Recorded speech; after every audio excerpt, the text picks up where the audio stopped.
More than 200 years ago, there were different Kung Fu styles in China which were mostly based on strength. The movements were not fluid, but were carried out abruptly. The stance was usually too deep to be able to deliver hard punches. Furthermore, the student was taught stupid combat procedures, which were of no use in an emergency.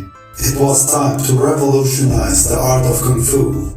This is exactly what the nun Nick Miu had recognized and implemented. She quickly noticed that women and slender individuals have difficulty learning traditional Kung Fu.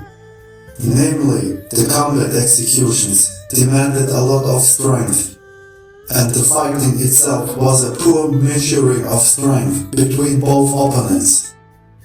Therefore, Nick Miu thought about how she could adapt the existing techniques for women and slender individuals. First, she renewed the stance by shifting the center of gravity to the center and positioning the legs to the center in a closed isosceles triangle. As a result, you were able to place hard punches and at the same time be agile with your body. In addition, you also had a more stable stance because the legs were in the isosceles triangle. And thus, you protect the body from falling, exactly the same principle as the Eiffel Tower in Paris.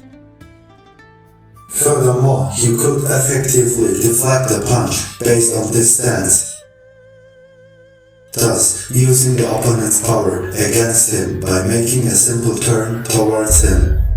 The hour of combat methods was born. Fighting methods have been developed for all striking techniques. The Wing Chun techniques were specialized in dissipating the opponent's power against himself and executing a hard counterattack. The old trial of strength was banished and instead Chisa was introduced, which translates to sticky arms. It was precisely this exercise that allowed you to counterattack every punch of your opponent in combat without thinking.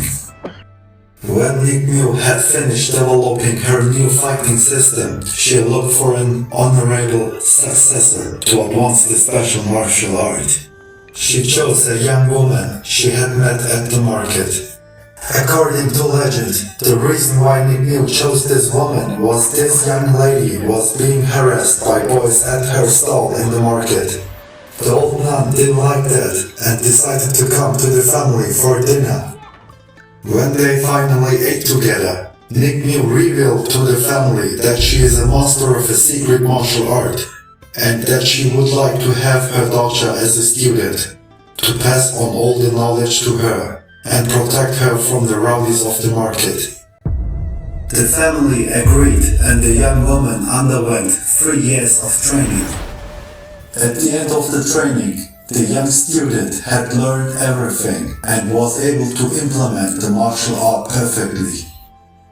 Nick Miu noticed that there is one thing that is still missing from her martial art, and that is the name.